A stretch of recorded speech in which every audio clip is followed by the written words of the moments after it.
My name is John Owens, and I'd like to welcome you to this video in which I'm going to talk again about driving real business benefits from master data management. And in this video, I'm going to cover the master entity of product.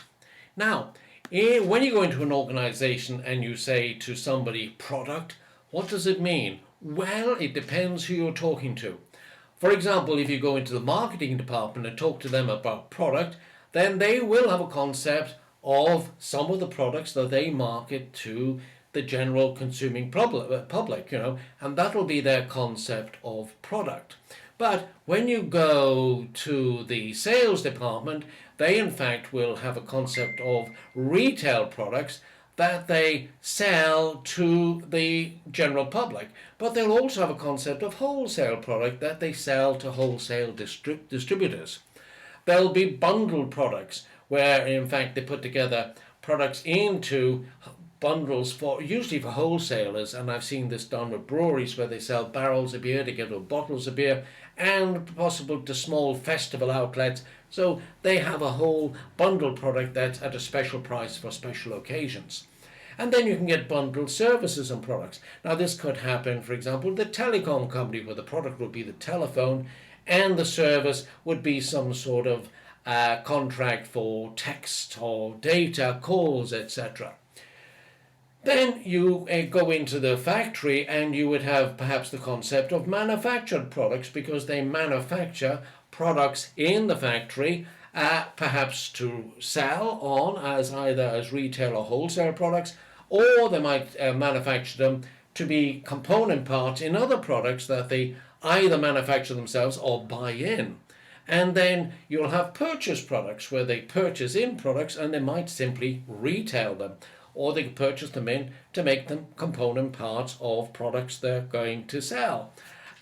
Then you're going to have, in order to manage component products, people will have the concept of component products and the structures around that, which might be traditional bills of material, or it might be something else. And then in companies like breweries or bakeries, you'll have the concept of recipes. Now, recipes will in fact result in creating products that can be sold, but it will also consist of products that are bought in to become part of the products that's going to be sold. So here you have so many different concepts of product depending on who you talk to in an organization.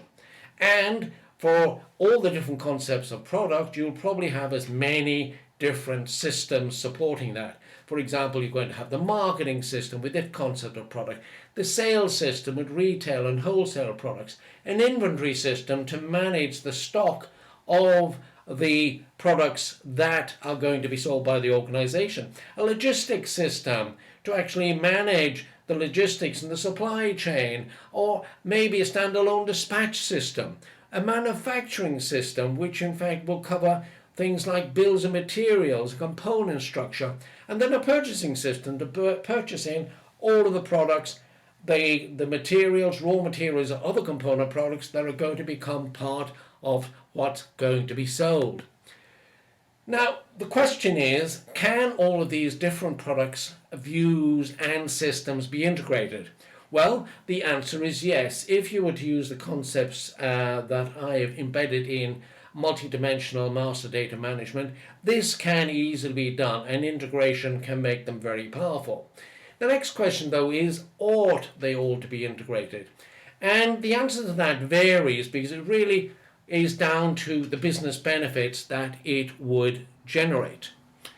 Now, you really need to ask yourself, I'm looking here at product intelligence or product information, you need to be able to answer from your current systems, the unintegrated versions, for example, which are our most profitable products, which are our least profitable. These are basic questions.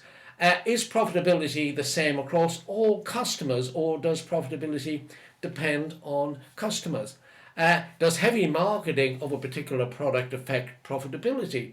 And how do we reflect that? Are we able to reflect that in our current systems? is profitability the same for all components? For example, if you swap in different component products to products you're selling, if they've got different costs, can you up the price? Is your pricing dynamic, or are you going to cut into your profitability? Now, I'm going to address all of these issues in much greater detail in the masterclass that I'm running on multidimensional MDM on the 25th and 26th of April. That's the end of this month. And that's going to include these master entities of party role, party relationship, address use and location. We're going to have product structure and product pricing. And then what's often called the forgotten entity, master entity, asset structure and asset location. Now this masterclass is valued at $297. However, I'm doing it for a special price of only $27 for all of my IMM and LinkedIn contacts. A special price for all of those people I have dealt with and are part of my network.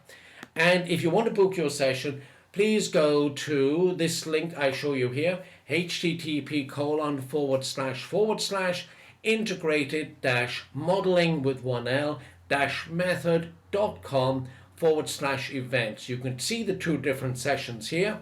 Now, please book early, because in order to have a really good question and answer session in the masterclass, I'm limiting the number. So there is limited space, so please book as soon as you can.